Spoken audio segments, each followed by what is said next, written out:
Hello. Chicago, not that cold. Come on, overrated. It's great. Thanks for coming out. Thank you to Honda. I'd like to introduce you to the mother of dragons, Mallory Rubin.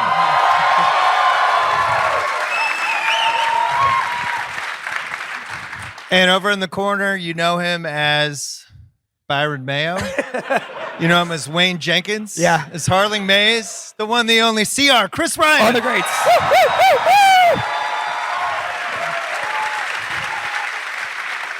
Bill, I know that we have a presenting sponsor in Honda, but I just want to give a shout out to everybody from Devlin McGregor. Yeah. Who made tonight possible. It's the work that you do that makes us do the work that we do. Thank you, Provasic. So we're doing 4 movies in 5 nights here. We're going to DC next, then Philly and New York. We wanted to pick movies that tied into the city in some way. So naturally, The Fugitive, you guys agree with that choice? Pretty great Chicago movie. I have a long history with this. I saw this in the theater. One of my best friends from high school, Jim Grady, he absolutely loved action movies. He loved Harrison Ford. And we went to this, and when he really loved the movie, we would leave the movie and he would go, wow. And we left this movie and he let out a wow with like 15 W's at the end. And we were both just so freaking satisfied. Chris, when did you see it? I think I saw it when it came out, and I think I saw it multiple times in that August that it came out. It was like, we run it back like immediately. It was such an entertaining movie, and it had that. Not only was it like a Harrison Ford action movie in the summer, but it was also something that the critics loved too, which was sort of this weird kind of like, you don't always get the blockbuster, the critical acclaim, and then later the awards. Mal saw because she's in love with Harrison Ford. When did your love start? I was 7 when this movie came out, and probably then, you know, I've said before, I learned about sex from watching Witness, my favorite Harrison Ford movie. It was really all just part of an education. Did he have in my sex youth. in Witness? No, he watches Rachel take a sponge bath. Remember, from across the hall. That's what ushered you through puberty? They danced to Sam Cooke in the barn To while they're this fixing day, the Mal car. cannot see a barn get raised without Exactly. needing to pull over. Yeah. Thinking of Harrison Ford and Viggo Mortensen. Yeah. 2 of my faves. Can you explain the Harrison Ford appeal over the years to you? To me and to, I think, everyone, because he is one of our truly undeniable superstars, right? Like the run that he has. I mean, obviously, it really all begins for him with New Hope in '77, but his '80s into early '90s what does New run. Hope mean? You mean Star Wars? That's the real goal of the tour, is to get Bill to understand Star Wars. We'll see how many mentions we can sneak in tonight. Are you familiar with Han Solo? Yeah, I knew it was Star Wars. Okay. So the run that he has from Empire in '80, Raiders in '81, et cetera, right? You go to Blade Runner, on and on and on it goes. Yeah. Into right around here, because you have Air Force One in '97, but there's a little bit of a lull between this and '93 and Air Force One in '97. That run, '80s, early '90s, is untouchable in the history of movies. Now, we're getting the four descents now. I don't know who else is enjoying 1923. Yeah. Other than us, Shrinking, etc., right? Dial of Destiny, Simmons of course, family. Indy 5.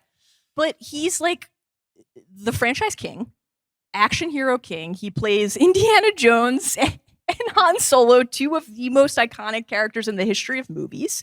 And he can also be not only convincing, but incredibly compelling as an intellectual, right? He plays a lot of doctors, a lot of investigators, a lot of lawyers. And you think he's hot. And he's the most handsome person who has ever lived. These are our friends. Ever. Why are you pretending? He passed Come you on. the ball like 30 seconds ago, and you've just been dribbling. Yeah. I wanted to iso at ball. least talk about 1 or 2 things other than how much we all want to fuck Harrison Ford before we got there. And now that's what we can do for the next 90 minutes together. So what Mal alluded to there was the best 17-year popcorn movie run anyone's ever had. 3 Star Wars, 3 Indiana Jones. Do you count Apocalypse Now for him, CR? I'll throw it in there. Why Okay. not? Sure. Blade Runner. Great one-scene cameo. Blade Runner and Witness, Working Girl, Presumed Innocent, and Mosquito Coast. He made the funniest movie of the 90s regarding Henry. I don't know if Great you guys one. Saw that one? Great one. Hilarious. The It's laugh that, right. yeah. Now under comedy at Netflix. Patriot Games. Then in '94, he makes The Fugitive and clear and present danger. This is like, there's never been a run like this. It's the ultimate, like, I think he has the approval rating where it's just like all guys want to be him, want to hang out with him. Women would like to be with him. In Mallory's case, I think everyone would like to be with him. Honestly, on a cold dart nugget in Chicago. Open your mind. Yeah. If Dr. Richard Kimball needed a ride, like you never know what would have happened. Yeah. What's happening right now? I'm just saying, like, he's got a high approval rating for sure. Yeah. Well, you know, it had a high approval rating. I had bought a DVD player, I think in 96, with the first time I actually made enough bartending money to buy something. I bought like a 55-inch TV. I bought a DVD player and I bought the surround sound thing. And DVDs were just coming out. And this was the first great DVD I ever owned. And the train crash, which was the first time it had ever happened. I was probably pretty stoned at the time. The train crash, it came from one window to the other. And it was like one of the coolest moments of my life. And I was like, is this where life is going? Where we get to watch movies at home? And they sound cool and look cool. Is this our future? And guess what it was? It was. Yeah. And that train crash is so iconic because they had one shot at it, right? Like that was Right. like kind of old school movie making for the new era, where it's just like, we're gonna throw this train off the tracks one time. If we mess this up, no movie. They threw a Harrison Ford mannequin Yeah. off the train. Yeah. Now they would CGI the whole thing. Like, No, not with Harrison Ford. He'd say, I'm out there, I'm doing the stunt, I've torn every ligament and tendon in my body making movies, and I won't stop now. Cruise would have been like, can I hang off the train as it goes and I'll jump? Two unusual achievements for this movie. It is the only remake of a TV series to be nominated for a Best Picture Oscar. There's only been 7 action movies in the last 50 years that have been nominated for an Oscar. Oh. And Harrison Ford was in 2 of them. So this came out. People loved it. People went nuts. Roger Ebert called Ford. He said, once again, the great modern movie everyman, which I think is a good way to say it. Yeah. Relatable. You can buy him as a doctor. You can buy him as a construction worker. What else? Like as an archaeologist in the professor, 1940s. newscaster, Yeah, for sure. any- A Blade Runner. Yeah, nothing says everyman like the hottest person who's ever lived. You can, you could buy him as a douchebag who gets shot and then finds out he has to become a good person. In my favorite movie regarding Henry. It's a great one. So why is this such a great Chicago movie, CR? What does it bring to the table? I think it probably is because of the amount of the local architecture, the local landscape that it takes in, from everything from L train chases to even like Mal and I were walking around to get over here, and you see the backs of buildings with the little like wooden staircases in the back for all the apartment buildings, and you're like, hey, that's where the pedophile heroin dealer lived. Yeah. Like, that's awesome. You guys did it. You know, it's just like, Great mustaches. Like, Oh, yeah. is it the same like 4 cops with mustaches and Yes. accents in every single movie? They just grab them from ER or whatever, wherever they get them. We get the Green River, Yeah, the St. Patrick's Day Parade. Yeah. It feels properly cold during this movie. Like they filmed it during the winter. Ford said, apparently Ford grew up in Chicago. Did you guys know this? He went to college in Wisconsin, loser, and then came back, did summer jobs here, and was really pushing for them to film it in Chicago. Which this was this run in the early '90s where they started filming these movies yeah. in the cities. Like this is when Blown Away We came just to did Boston. Philadelphia. Yeah, Philadelphia they did there. So I always felt like this was like a pure Chicago movie. I mean, Ferris Bueller is probably still a notch above it though, right? Oh. I mean, they're not watching The Fugitive in True Detective Night Country. Right. You know? It's true. We also had the Tommy Lee Jones Renaissance. Yeah. Official.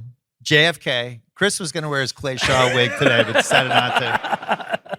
Under Siege, and then The Fugitive, and we are off. Sam Gerard. One of the greats. Why is Sam Gerard such a great character?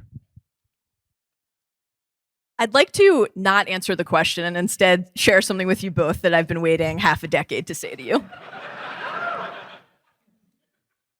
You've done this movie on the Rewatchables before. Early on, This is first one of the season. first. Early Yeah. days. We had like 5 categories. Yeah. It's a Hour-long tester. pod. It's 9 minutes before the categories begin. Greenwald was there. It was wonderful. Wonderful podcast, as they all are with the 3 of you.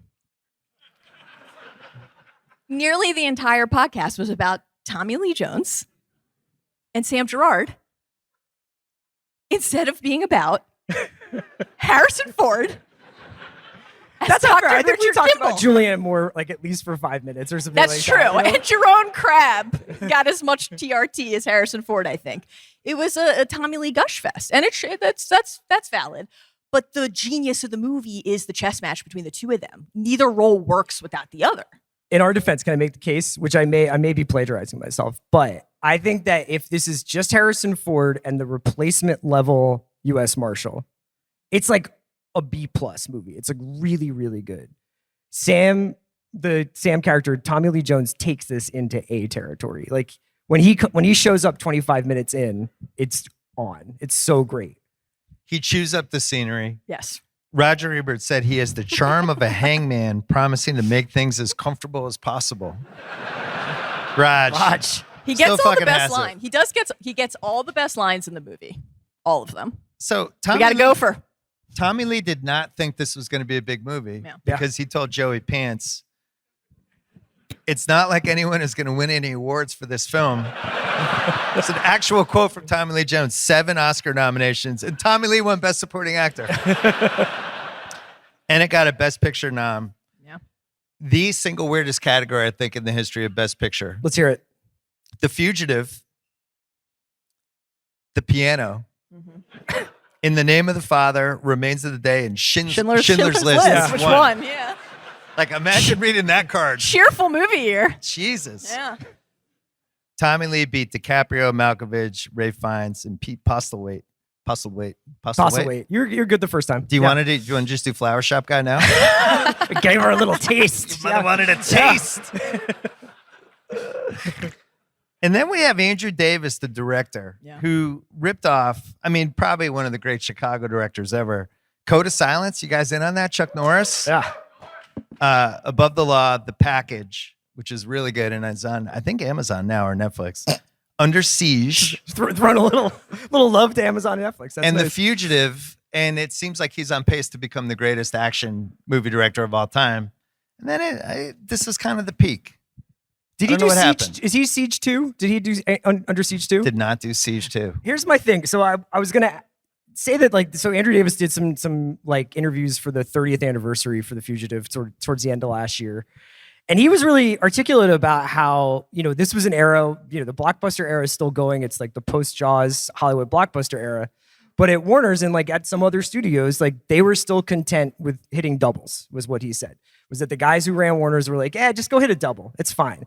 And he's like the best double hitter you can get. You know what I mean? Like he's not necessarily going to make Jurassic Park, but like if you let him cook with Tommy Lee Jones and Harrison Ford, you're going to get The Fugitive. And I guess they just stopped trying to hit doubles.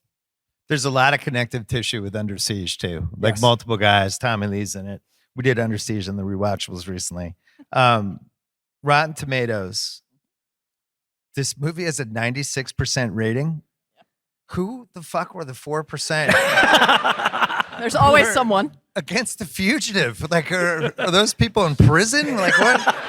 I just. Do you think they thought it was an speechless. unfair depiction of prisoners? Yeah. I don't understand it. Yeah. The people who run the official Devlin McGregor blog. Yeah. It's pharmaceutical company Yeah. people and one-armed people. Here's what you have to hated The understand about Fugitive. livers The film and critic liver for health. DevilMcGregor.com. Yeah. CR, do your thing about how this is 3 different movies in the same movie. Well, so that's actually I would say that's the first 25 minutes, not to step on Rewatchables scene, but they get the basically the 90s thriller husband wrongly accused. You get a trial. There's a whole courtroom drama we don't get to see. Then we get the prison break, and then it is like lone man seeking justice out in the world with a cop who's willing to hear him out eventually. And so you wind up getting multiple thrillers in the same movie, which is actually kind of the best. Like when you think about how long this movie could have been if they were like, no, we need to spend more time on what happened in the trial. It's like, I actually don't think that that's a good idea. You want to get him. Neither did his defense attorney. No, he did not. His defense attorney was just like, I have a tea time. Let's see if we can save you from the chair. Yeah. That will be coming up in Yeah. Picking Nits. Just, we're kind of racing through the top because we have so many questions about all of these things. $44 million budget made $368.9 million. It was the second biggest 1993 movie behind. Anybody? Jurassic Park. Our guy Roger Ebert. Applause. He's not here. Jesus. Terrible. It was like a nice moment for like, it was like hanging in the air. Sorry, yeah, I probably ruined that one. Yeah. 4 stars from Raj. Yeah. He said it was one of the best entertainments of the year, a tense, taut, and expert thriller. And he said it has all the standards of an earlier, more classic time. Do you think Raj missed a zag there? You know, like it's Chicago, it's his backyard. Do you think he could have been like, I don't know about that. Like, I don't know about like they missed like some of the geography was off. Yeah. That would have been a tough zag for him. I know. Historically, though. Yeah, he said it was one of the year's best films. So, so how many of is everyone familiar with what we do on this podcast? We have a bunch of categories and we go through them and we talk about the movie basically through the categories, and every once in a while CR loses his mind. And that's basically the podcast. First category is most rewatchable scene. So I got the opening interrogation. Yes. Are you suggesting I killed my wife? How dare you? How dare you? You find this man. You find this man. I think this is the perfect opportunity to toast one of the best things, the true treasure and gift that Harrison Ford has given us as an actor, which is his hand acting. Oh. Obviously, Blade Runner reaching over the roof, the most iconic example. And there are a number of wonderful Pantheon hand acting moments from Harrison Ford in this film. But when he is doing the crushed her skull, it's like, no wonder they think you did it. You're miming driving a marble ball into her head. So, CR, this scene was improvised mostly? Yeah. A lot of this movie is written by Tommy Lee Jones and Harrison Ford, apparently. Yeah. They have Harrison Ford. They have the Chicago cops doing their accents. Yeah. And although they probably really were from Chicago, and they're just like they fire definitely were. questions at him. And Harrison Ford, you improv as a guy who's realizing that he's wrongly accused of killing his wife, and it works. Yeah. So I think he might have improvised. The response. How dare you? Well, and they're like, Doc, you got a good security system, huh? Your wife's pretty rich, huh? Did you ask her to up her life insurance yesterday, huh? I don't have a very good Chicago accent, pretty great. but that's That wasn't bad. the thrust of Better it. than mine. Somehow they knew about the insurance policy in like 2 hours. I don't know how they just no thought that went internet. up They on the just internet. get straight to it. Yeah. I like that scene. I've one. seen this movie so many times. I now get mad at some of the fact, like how, why doesn't he get you just go down Nitpick Island immediately. Next one I got is, I got to lump all this stuff together. The bus fight, the crash of the bus, Yeah. leading into the train crash, leading into Tommy Lee showing up. I feel like is one. Is it fair to say that's one It's long? the first 24 minutes and 20 seconds is what it is. Is that too long for a scene? Probably on Not tonight. No. No. So would you go one of the best action scenes ever, or would you go one of the best for its time now has been surpassed because we have Tom Cruise jumping off It depends yachts? on what screen you're watching it on. Like, I think that there are better versions and worse versions to look at because sometimes you look and you're like, that is not Harrison Ford running next to a runaway train. I'm pretty sure they couldn't get bonded for that, but it still is pretty thrilling. Like, and that train going off the tracks is like, that's a train going off the tracks. What do you Can't think, fake Val? that. I always think of those as separate scenes just because the bus crash, train crash, you have like the little like prisoners in cahoots, right? You have some just fabulous visual filmmaking. Like when we see the train bearing down, we've got the shot of the dead guy's sneakers. Yeah. Framed in the shattered window. Iconic, right? Early sneakerhead culture right here, present in The Fugitive. I was like, are they wearing Adidas in the jail? I was like freeze framing, zooming to I got to get that 4K What was the answer? DVD. I think it looked like 4 stripes. It was hard to tell from that angle. And then the What a maniac. the marshals arriving and taking over the investigation, that just feels much more like the rhythm of the language of the film and how it's going to flow. So I think of them as separate, but I think it's hard to argue with the logic of separating them. Yeah. Or of lumping them together either way, because like they're inextricable, right? Yeah, and it's also That's when they're not for nothing, but it's basically the credit sequence. I mean, throughout that entire time, they're still rolling the credits over that right up until the crash. I like the rudimentary CGI. Is fun. Makes me nostalgic for that era. I like when the other guy's leaving Copeland and he says, "Hey Copeland, be good," and the guy's just like, "Yeah, okay." Copeland's like, "Probably not." Gotta admit, things are happening tonight, buddy. And then Tommy Lee comes in, and the guy kind of shushes him. Oh yeah. And he does okay. Sheriff and you Rollins. just see his brain going, and then he does, "Oh, gee whiz, look here. We're always fasting and we find leg irons with no legs in them." Incredible line. Incredible And then line. we're off, and then he does, I don't know, how much do you want to do of the speech? About outhouse and house, whatever. Yeah, I mean, Average foot speed over uneven ground barring injuries is 4 miles per hour. You think it's 4 miles an hour? I mean, if he's doing 4 miles per hour after a That's pretty train fast. crash, that's pretty good. You think he has that math just like in his head, or does he have like a should you go for it on 4th down and should you go for the 2-point conversion like table? I don't think I could do at all 4 miles times? per hour after like a sweet green and a protein shake. Like it's like, But much less a bus crash? yeah. Yeah. It's great. And then he does the checkpoints go up at 15 miles. Your fugitive's name is Dr. Richard Kimball. So Go much get him. derision for the So medical good. community. Yeah. You know what I like? You guys are convincing me. What I like about lumping these together is it's like the dissonance of Kimball on his own, right? Isolation. This is when it begins. Like he doesn't even have his fellow prisoners anymore.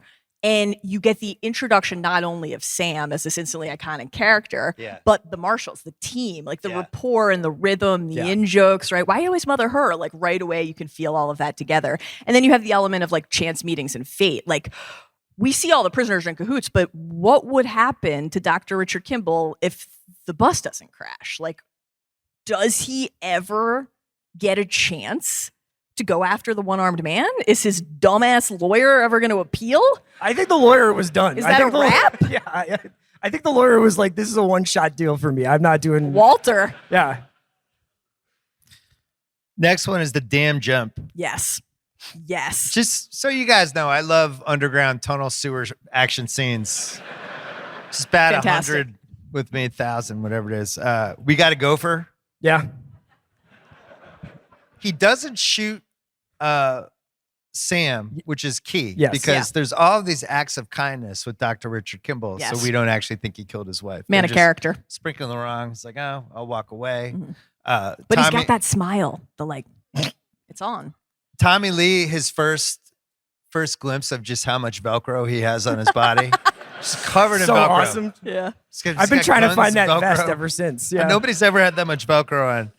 And then leading to him jumping Oh my off, God. which Do you want to talk about it or you want to wait? no, I want to talk about the jump because the difference between seeing this at home and seeing this in the theater, and that 50-foot screen with the dam when he jumps, it was just like a holy shit moment. There's not a lot of those in action movies where you're just like, oh my God. And then he does it. And you know he's not dead because we've seen the trailer and he's in other scenes. Because the movie would be I hated that. 37 minutes long. Yeah. I bet he survived that one. And then he tells Pants, the guy did a Peter Pan right off this dam right here. Unbelievable moment. Unbelievable moment. I have some questions, especially for a man of science, like Dr. Richard Kimball, about the launch angle. Like, really anywhere in the first 4 seconds after the jump, you hit pause, it's head first toward the concrete. Like, it is astonishing. I'm glad you brought this up because I thought I would do a little bit of an investigation myself here tonight. Yeah. So I went to physicsforums.com and here's just a quote. I apparently found the QAnon of diving off of dams. Dr. Richard Kimball was able to survive the dam jump due to a combination of factors. First, he was able to grab onto a tree branch during his fall. We do not see him do that. That is not a thing that happens in the movie, nor are there trees growing out of the dam. Which slowed his descent and prevented him from hitting the water too hard. Like, maybe the Wile E. tree Coyote branch gets to do that, but hanging not... like 40 feet over? Additionally, the water below the dam was not very deep, which sounds like he would just go into the core of the earth. But apparently, it provides a cushion for his impact. And finally, his training as a doctor likely helped him to properly position his body and protect his vital organs. And then there are drawings of him being like... So, thank you to Physics Forums. I think it's the most realistic scene in cinema history. Yeah. That last point about he's a doctor, so maybe he knows how to hold his body, it is clarifying something for me. I was going to save this for picking nits, but as we know, mere moments prior in the film, he's stitching up his own side and shooting himself in the ass. Yeah. That wound does not rupture. And more impressively and shockingly, the wallet that is in the ass pocket of the stolen trousers I know. does not fall out. I lose my wallet 4 times a day. This guy jumps off a dam and still has it. Do you guys use Instagram Reels? Yeah. Yeah, we use them to watch you taking walks into traffic, talking about basketball, offering Bill Belichick podcasts. Well, the algorithm feeds you, I guess, what you're watching. Uh-huh. So my algorithm at this point, it's just car crashes and people jumping off things where things go wrong. Uh-huh. So I was watching under the Instagram Reel prism of every time I see this on Instagram Reels, the guy's jumping and then just hits the side of the mountain and rolls down. Ford as Kimball, just perfect swan dive. I don't know how he did it. Yeah. Unbelievable. I've never seen that. This is a short one, but I really like when they bust Copeland, The hostage convict she got, from yeah. before, which leads to the I don't bargain. I don't bargain. But if you watch this scene, I've seen this movie enough times. It's a wide shot of the bedroom. Copeland's in there. He's not having sex with whoever's with. There is a giant naked lady painting over the bed that is like the Just to biggest set the naked mood? lady painting. Yeah. Do people actually have these, or did the prop person was like, hey, you know what, he probably should, I don't know, you want to go out and see if we can find a naked lady painting? It's huge. The only other time I've ever seen it was The Shining with Scatman Crothers. He had 2 naked lady paintings. How would it change your opinion of this movie if you found out Scatman Crothers painted the naked lady painting? The in The Scatman Crothers Fugitive? collection. Next one is the St. Patrick's Day chase for most rewatchable scenes. Yes. Kimball getting out of City Hall, Yes. the Green River, the parade, and we have lots of details about how they filmed this. But I like Tommy Lee has a couple. So Tommy Lee played football at Harvard. I don't know if you guys know that. Was he like a center or a left guard or something? Was he? Yeah. Trench guy? Okay. He has a couple like really good athlete moments when he's on the staircase with Kimball and he's like seeing where he is and then he's hopping down. And I just don't think Gene Hackman's doing that. I just don't. I like that you're like Tommy Lee Jones looks appreciably better than Gene Hackman. Better athlete. Prove me wrong. Incredible. I can't. Is it fun for all of you to see like the St. Patrick's Day parade from 31 years ago? How fun is the St. Patrick's Day parade? Is that like a whole day? I mean, it's an excuse for some alcohol, I'm guessing. All right, next scene. Kimball calls Gerard from Sykes' house, the one armed guy. Oh yeah, leaves it off the hook. Yes. Do you remember what I told you in the tunnel? Incredible. I just found a big piece. What are your that. thoughts on Sykes' apartment, Chris? I mean, you know, he's a single guy. He's got one arm. I think he's doing his best, you know?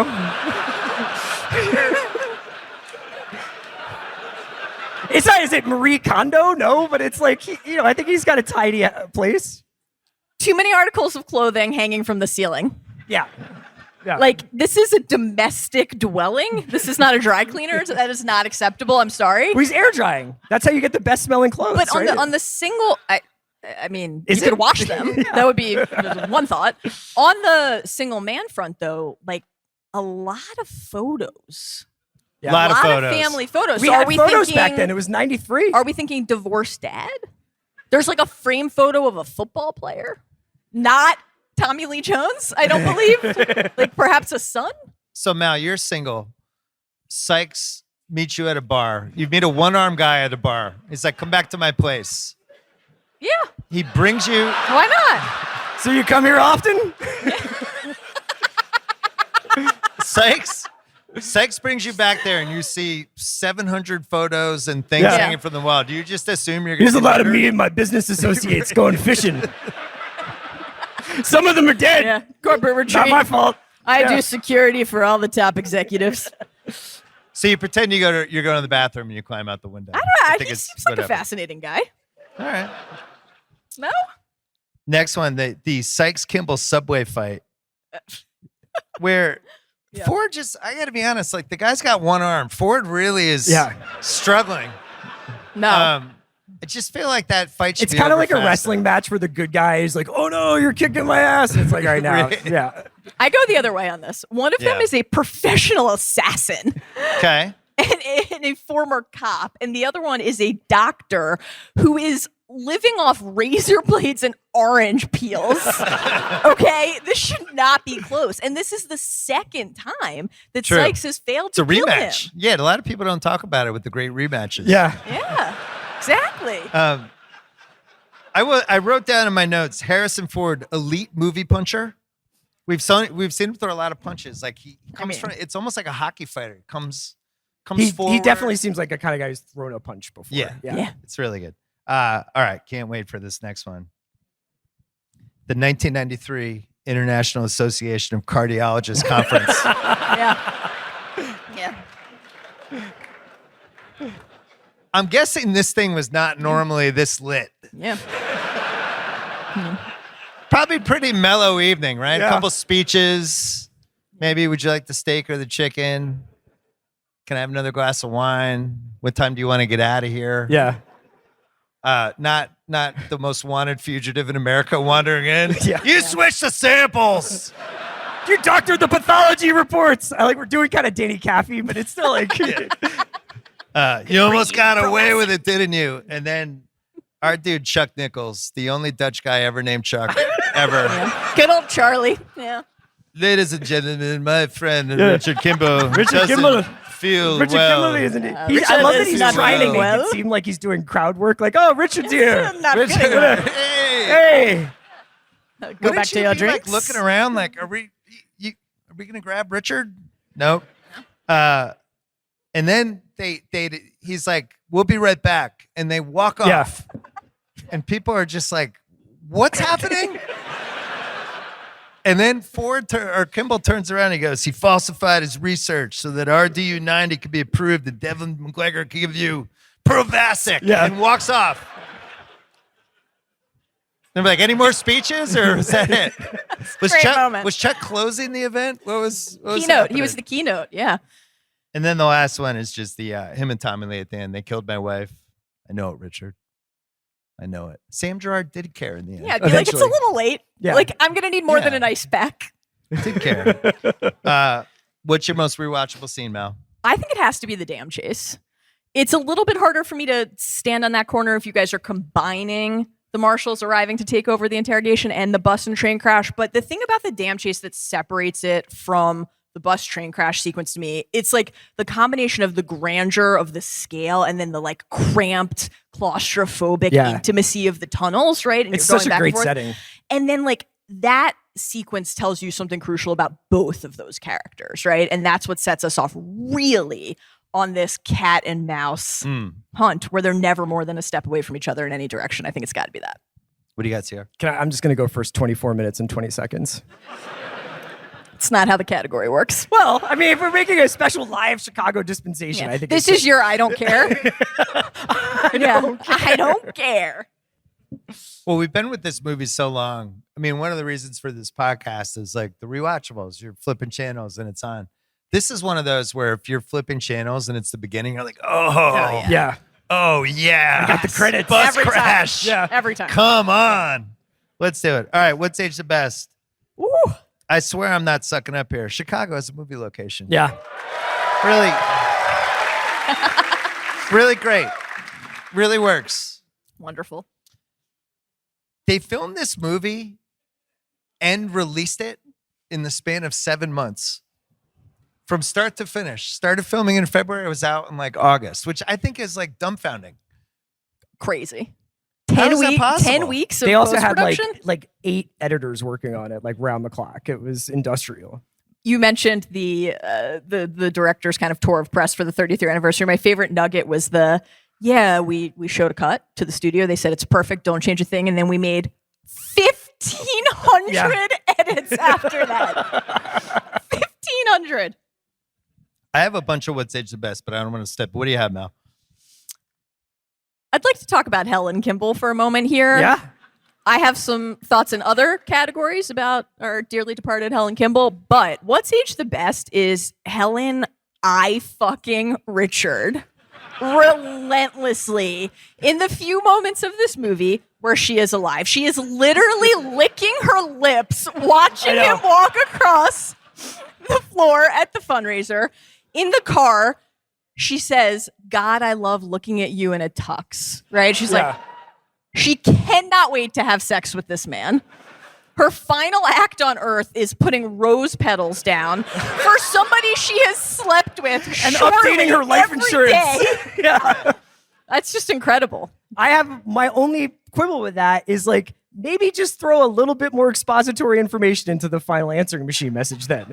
If you like love this guy so much, be like, it definitely wasn't Richard who killed me. It was the one-armed man. It's going to sound preposterous, but it's true. You have a What's Age the Best, Chris? My What's Age the Best in my most sincere Aaron Rodgers voice is the evils of Big Pharma. Come on. Dr. Pfizer, let's go. Fugitive, way ahead of its time. What did it see?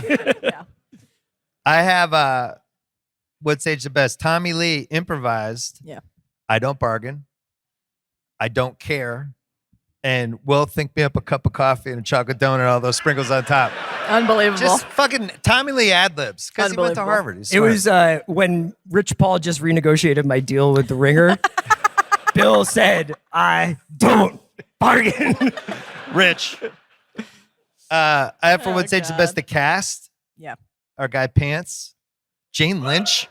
Jane Lynch is trotting in for like 2 scenes. Yeah. Julianne Moore in the credits, so we'll get to later why she's only in like 1 scene, and weirdly like kind of mean to our guy Dick Kimball. Ooh.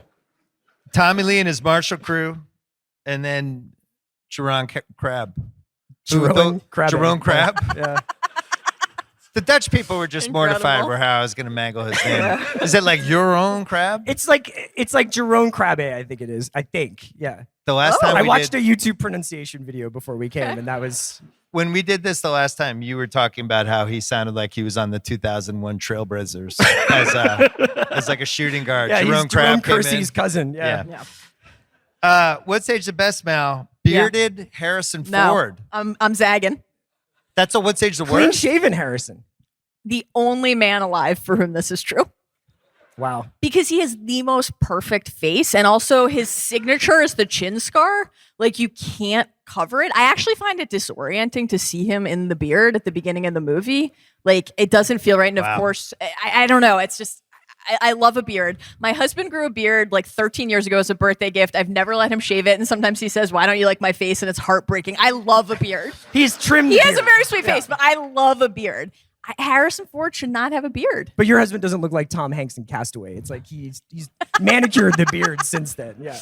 Yeah, he's not lancing his own teeth with ice skates. It's true. What's Age the Best? Chuck Nichols. First time we meet him, he's getting the car from the valet at his fancy tennis club. It's like, oh, this guy did it. Yeah. Come on. The score? Belongs to a douchey tennis club? There's like a heavy villain score. He knows the in tennis valet's club. name? Oh, fucking lock him up, man. Thanks, Tommy. James Newton Howard's score got an Oscar nomination. Great one. Great score. Cosmo was supposed to die at the end, and our guy Pants said, please don't kill him off. I think there's going to be a sequel. He could see the future. Pants. He saw Oscars. He saw a future. Do you have anything else, CR? Because I have one more. No, it was Aaron Rodgers and I have Tommy Lee Jones like just tearing strips off of people and being like, turn off the water! Like just like screaming about stuff. Why haven't they turned off the water? What's Age the Best?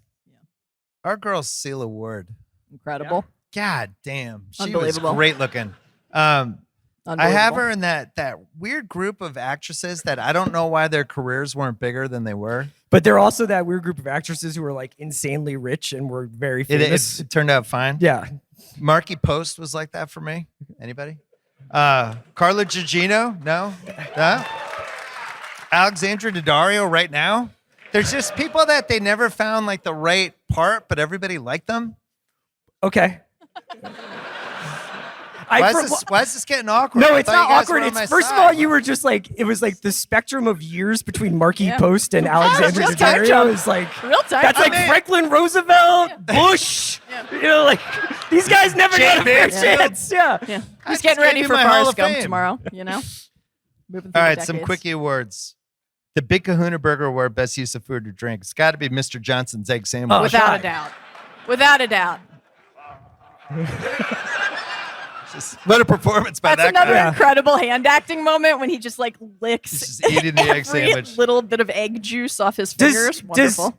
Kimball break the Hippocratic Oath by doing no harm and like he takes that guy's like meal of the day, right? Like Yeah. I think That's he it. makes up for it elsewhere. You know, Yeah. that's a what's age the best, right? All of his acts of kindness. Sure. Yeah. Yeah. The Den of Thieves Benihana Award, scene stealing location. It's got to be the Dam. Absolutely. Yeah. Or the parade. What do you have That's a for the location. Great Shot Gordo Award for most cinematic shots here? I would go parade for that and damn for best location. Wait, parade for Great Shot Gordo? Yeah. Okay, for Great Shot Gordo, I have Kimball walking into the tunnel and it's like walking into the darkness and then Oh. he's on his way back to Chicago. I love that. Okay. Oh boy. Well,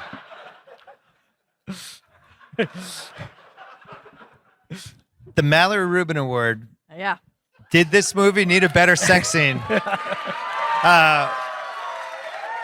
Rarely do we have Mallory able to actually give her own award out. I don't even know if there's another parallel for this. Yeah. Thank you. So obviously the answer is yes. Here's my specific recommendation. And then why I think Flashback? yes, exactly. Mind meld. Because we get a little bit of that, right? When he is having the like, I'm in a bed of leaves fever dream Oh, Fever Dream. Yeah. that sparks ultimately the find that man Yeah. pursuit of So Sykes. that's when the Sade starts playing in the Fever Dream and we're off. Exactly. Well, we get these little glimpses, right? We see Helen turning to him, Yeah. looking at him adoringly on her pillow. We see her on top wearing a white button-down shirt, and then more hand acting. He touches her cheek and then is like stroking her neck. And then we get a brief glimpse. He's on top and he leans down for a kiss. So that's actually in there. Okay. But then we barely get any flashbacks of Helen the rest of the way. We get the rose petals. Like, I think that's it. So why not cut back every, I don't know, like 7.5 minutes or so to another scene? And they could be just like that. Like, it's 2 or 3 seconds. Like, he's sitting down to speak to Clive Driscoll, the wrong one-armed man, right? And he turns. He has that moment where he looks at, we assume, a wife speaking to her partner, right? He's been incarcerated, lovers separated. Yeah. And he's watching her speak. She's speaking Spanish. Flash to another fuck fest with Helen. Yeah. Do you think that was part of the 1,500 cuts they made? I hope not, because obviously the unrelenting pace of the movie is another what's age the best, and so you don't want to disrupt that. But if they're rapid fire little glimpses, different body parts, etc., right? An elbow here. I guess you can't really linger on other elbows in this film, given the role of like elbow joints, but like a knee, the small of a back, a clavicle. I think this would be wonderful, but it is worth mentioning that it is actually, obviously, Harrison Ford is always presented in film as somebody people want to fuck. Uh-huh. But we rarely get, lamentably, vivid graphic sex Presumed scenes. Presumed innocent. innocent. Yeah. Fucking on the desk is a real rarity and an important film in the history of cinema. Wow. Greta Scacchi is another Hall of Famer for me, CR. What's that? I'll Yeah. give you the Oh, whole yeah. list. The Seal of Word Hall Oh, of yeah. Fame. Okay. Yeah. I'm going to make this bit work by the end of the night. The Vincent Chase Award. Oh, yeah. You guys remember Vincent Chase, right? Excited for this one. Are we sure this character was actually good at his job? Because the answer in Entourage was he actually wasn't. He was a bad actor. This goes to Charles Nichols. Yes. Why didn't he just turn Kimball in immediately? He's committed murder and deception and God only knows what else. And now this guy's out of jail and can make the whole thing go away. Maybe Charles was a better doctor than he was a criminal mastermind. Yeah. I think he ultimately does. Once Richard escapes, right? The initial job is botched, But once she escapes, I think he doesn't want him back around like the ear of authority where Richard could say things that eventually lead the legal system to Dr. Chuck Nichols' tennis club door. But to me, the reason he's the pick for this, he tells the marshals like he doesn't know Lentz. They are in the literal same department at the same hospital. They're both pathologists. Like, Terrible. that's just sloppy. I don't think he was counting on the U.S. Marshals reopening the case, you know? But before that, half the samples that Lentz approved, half of them we learned from Jane Lynch were signed the day after Lentz died. Like, Chuck, we can do better than this. He says in his keynote that Provasic has, and I quote, no side effects whatsoever. If you are pushing across a drug that destroys people's livers, you have to at least do something plausible, like, say, chronic diarrhea. Yeah, exactly. Yeah. May You cause have to. suicidal ideation. Yes. Yeah. Also, Sykes is a candidate for this award. Kills the wrong person initially. No. Gets into a fight with the guy he's supposed to kill and doesn't kill him. Gets made during that fight. Tells Nichols Kimball wasn't at the hospital, and then he's like, I made him, I got him. Because Kimball walked in front of the payphone he happened to be using. Hard disagree. Sykes is a triumph of the human spirit. I would watch like Brian Gumbel like Real this bit. Sports about him. This is You know, good. like this guy, line of duty, loses a hand, becomes one of the best assassins in Chicago, while also providing security for some of the great medical executives out there. And he gets pulled into a world that's really beyond his understanding. That's not his fault. We have to also, for Vincent Chase, we have to talk about the fucking defense attorney. Okay, is this what we're doing no, this? we're not there yet. Okay. We are at the Butch's Girlfriend Award for the weak link of the film. Oh. Why did Devlin McGregor have to actually kill Dr. Richard Kimball? Seemed a little extreme. You could have framed him. You could have framed him for, I don't know, some sort of patient calamity. Yeah. You could have put crack in his bloodstream and had him tested. That would have been great. Like all kinds of ways That was specific. that don't lead to the all kinds of things that don't lead to a bloody murder in his home, where you have the person who did it as a one-armed guy who happens to be your head of security and is in photos fishing with everyone who works for the company. Like, just bad plan. Yeah. Yeah. Well, maybe they knew that his defense attorney was not exactly Johnny Cochran. And they were like, That might have been it. this guy has got about 6 hours of good lawyering in him before he punches out. Well, that leads us to what's aged the worst. Yes. The defense attorney, which we don't see. We're still not ready to talk about him. There's, Okay. they make this movie in 1993. There's no DNA evidence, right? So then OJ happens in 94 and then the trial in 95. And by the late 90s, we're just conditioned to think like, oh, what was the DNA? The DNA no DNA back then. Yeah. I think the DNA pretty quickly proves that there's another person in the place where the bloody murder existed. Yeah. And now we have a different movie. And it would have been so Yeah. much of a better movie if an hour of it was just Richard Kimball waiting for OJ to happen. Killing time. Yeah. It's like, yes, finally. What's aged the worst? Why didn't Kimball testify on his own behalf? And if he did, why not show the scene? And was he like, the one-armed man, her head? Like, was he doing like all the weird hand stuff? Maybe he did, and it was Yeah. so bad he didn't help himself. There's a half hour in the middle of this movie that maybe could zip by a wee bit faster. Like when Sam and Kimball are both investigating And prosthetics. It gets a little slow. Okay. Interesting. Want to talk about the giant font opening credits? Yeah. This was quite an era. I This don't know is what Yeah, happened. Harrison Ford's name being bigger than the movie he's in, and like all of Yeah. the movies he's in this stretch was wonderful. There was a whole font epidemic from like 91 to 94. Joey Pance's wig, I know it's almost like kind of a bit for him. Yeah. Sopranos, he was just like, fuck it. I just grab something from the prop department. But the wig's pretty bad in this. The pre-CGI one-arm man shots. Where it's like Sykes is like, I've got one arm. It's holding out a thing. Yeah, just tuck it in. Yeah. You could see like his jacket's kind of bulging out. Where do we stand on the guy who played Sykes in general? I think he's great. Pro. Yeah. Pro.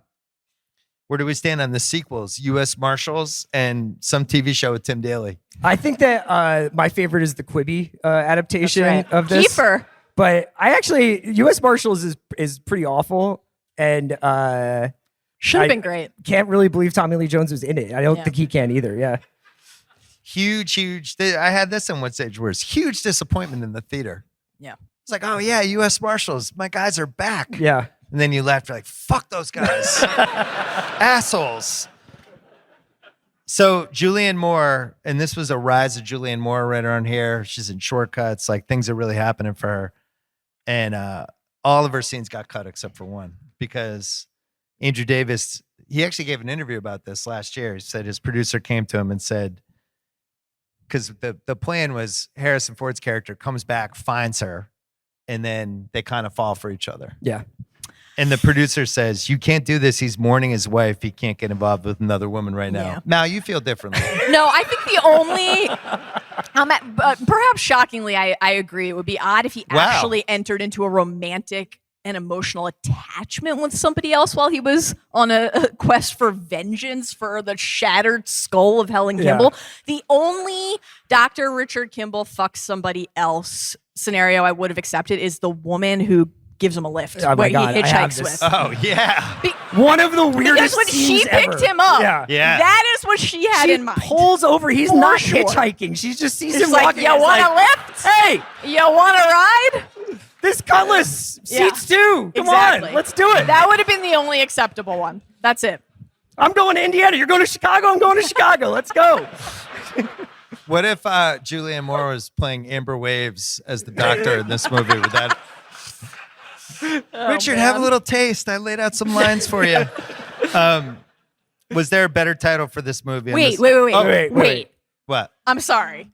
We're doing What Stays the Worst still, right? Yeah, I hope so, because you think we have to talk about the clear winner of this category. What is it? It's the one thing that takes this perfect jewel of a movie and almost disqualifies it from existence.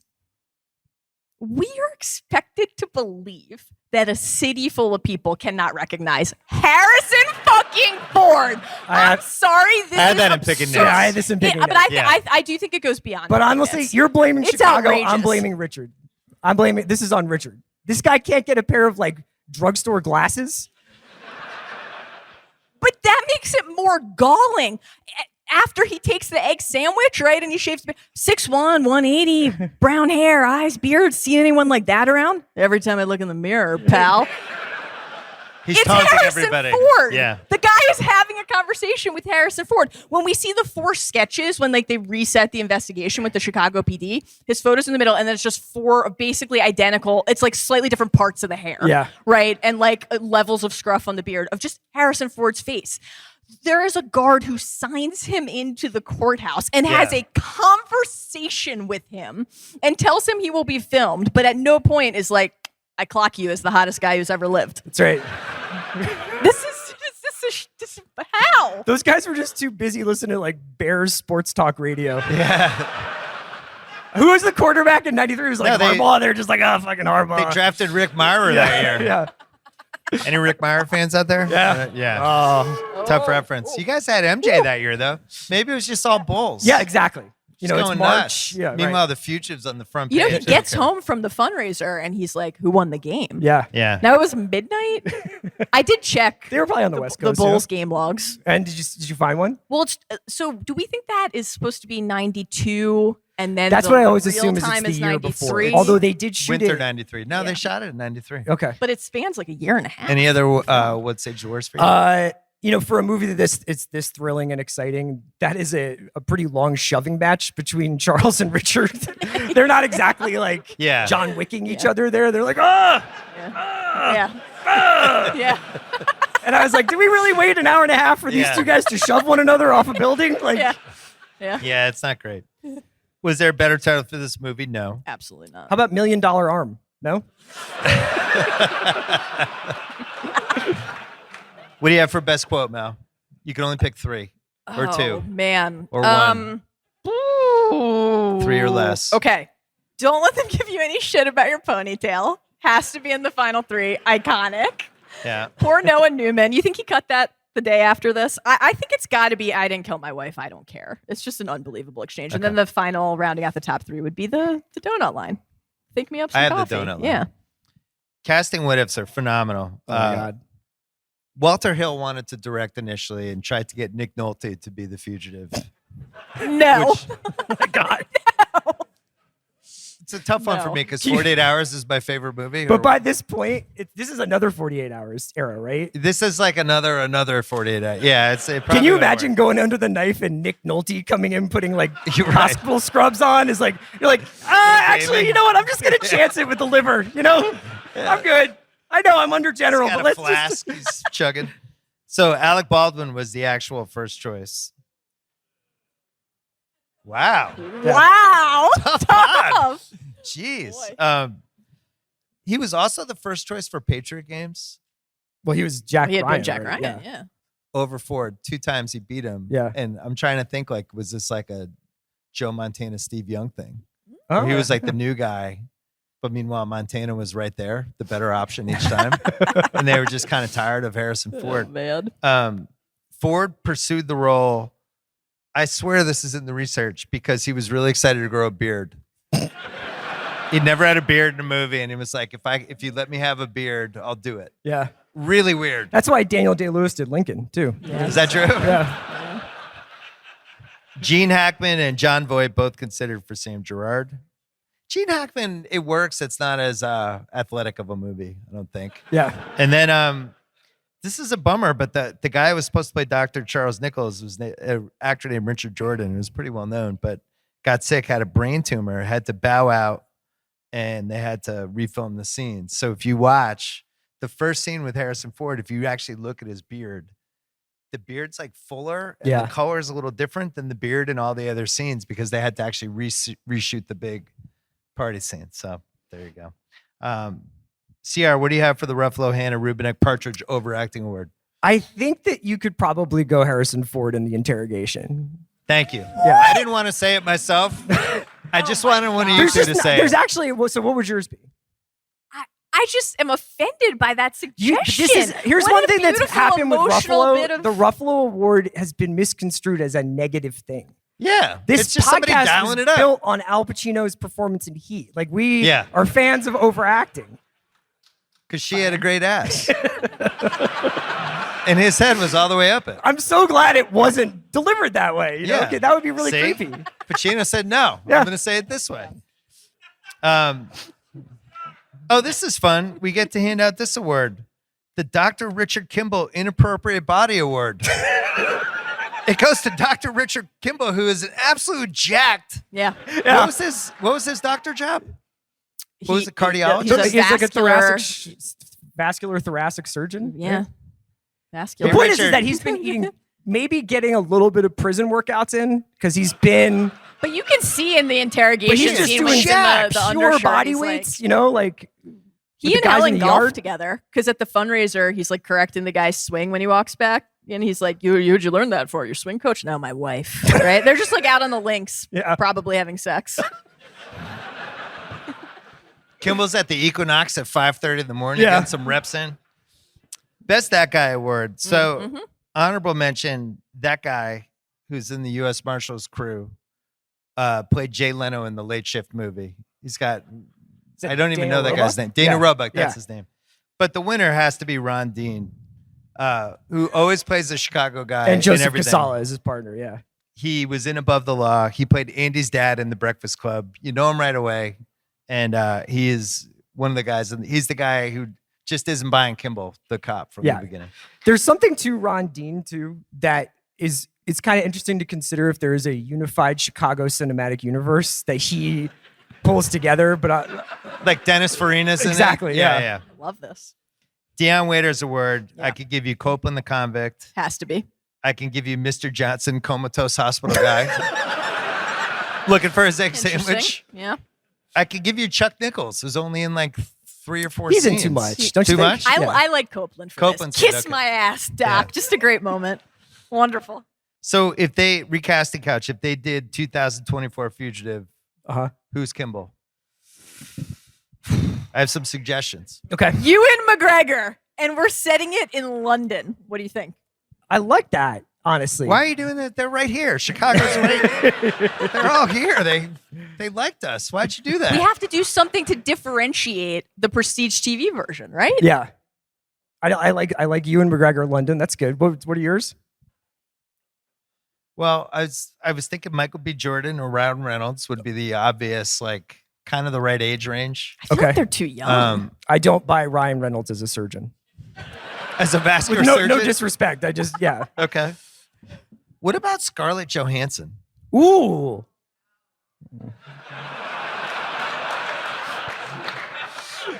So who is it then? Yeah, it's a tough one. That's why they can't What about remake if this it's movie. like Chalamet, but he's like a prodigal like surgeon, you know? Oh my It's God. kind of like Doogie Howser's first job, you know? Like Fine. Well, Army Hammer. Let's move on. What about Gyllenhaal? Oh yeah. He's got the Roadhouse body. He would be Yeah. ready. Yeah. Kind of like Gyllenhaal. That's a good one. For 1993 recasting, I would throw Chris Rock in there as one of the U.S. Marshal sidekick guys. Like, Yeah. nice stage of Chris Rock's career. He's on SNL a little bit. He's kind of on the way up. He could get a couple one-liners off. I had a 93 recasting, which was for Charles Nichols. What if we get a pre-taken Liam Neeson? Oh. Now, it's probably distracting after the fact. Like, once we've seen him with his special set of skills, like, you're like, Yeah. he's going to kick this guy's ass. Yeah, right. But I think he's just got a little bit more, Better fight scene. yeah, much better fight scene, right? Definitely. Well, we have a new category for you guys. You guys don't even know about this. Oh, great. Great. Super Our prepped. favorite thing. What would Tony Romo's director's commentary for this movie sound like? Yes. Jim. Well, Jim. It's in the tunnel, Jim. I gotta tell you, Jim, he's going off that damn Jim. Jim, If he grabs a branch on the way down, Jim, he'll be okay. He'll be okay if he protects his liver. I don't know, Jim. You got it.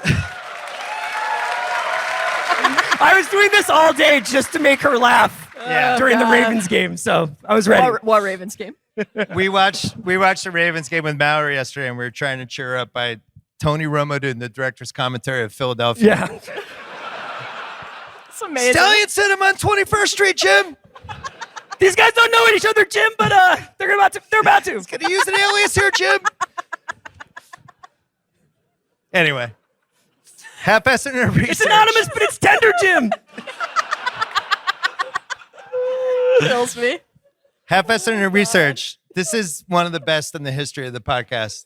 Harrison Ford damaged knee ligaments during the running scenes in the woods and said, no surgery. My character's going to have a limp Yes. from this point going forward. And he limps through the rest of the movie, and that's why he's the fucking GOAT. Unbelievable. ACL tear during Raiders. Yeah.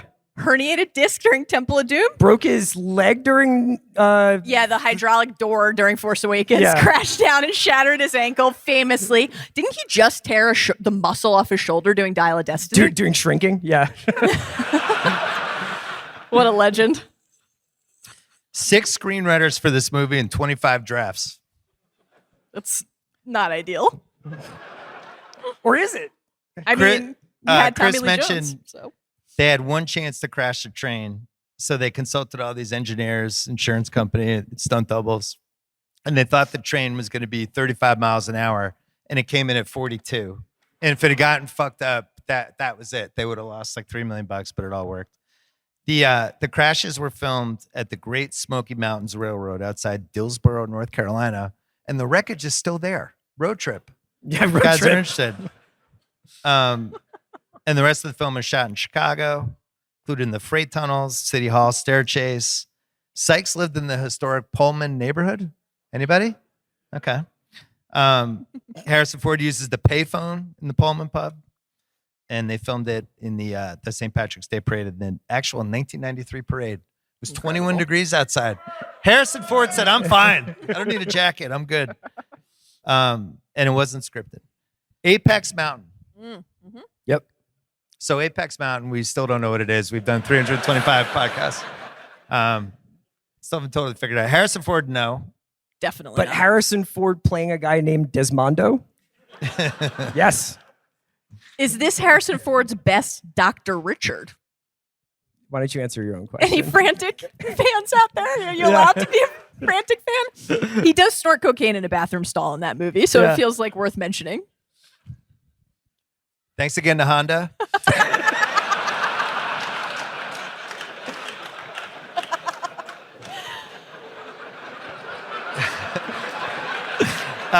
Lost my virginity in a Civic, Jim.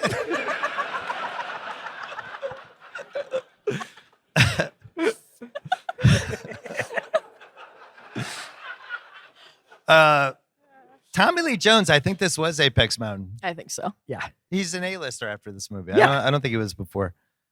So Joey Pants is an interesting one because he'd been around for, I remember Risky Business, Eddie and the Cruisers. You go all the way through the 80s. He's in Running Scared.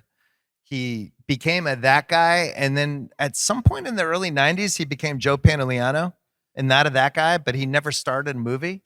And this is the run of him popping into movies like this. We're like, oh, Joey Pants, I love that guy.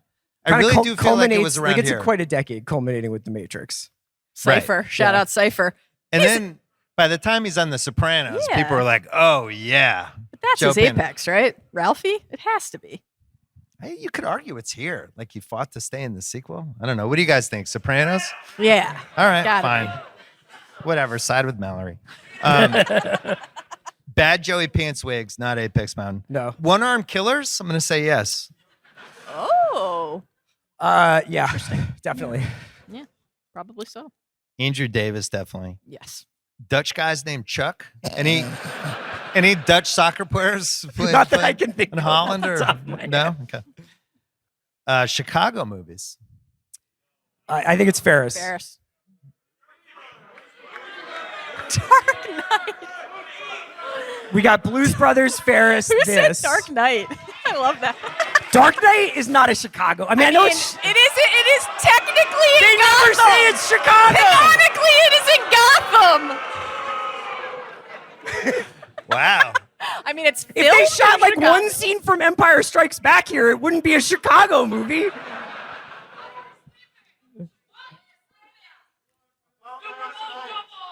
Yeah. So, Blues Brothers. Thief, yes. Oh, Thief. wow. Thief. Blues Brothers, I always thought was like Mount Rushmore top 4, but now it's been 34 years. I don't know if it still has the same current 44 years. Yeah. It does for me. I don't know with people under 30 whether it hits the same. All right. Well, we That's didn't one of the solve that. primary concerns of this pod is what people under 30 Yeah. are interested in. We didn't solve that one. Fugitives, Apex Bound? Probably not. O.J. Simpson?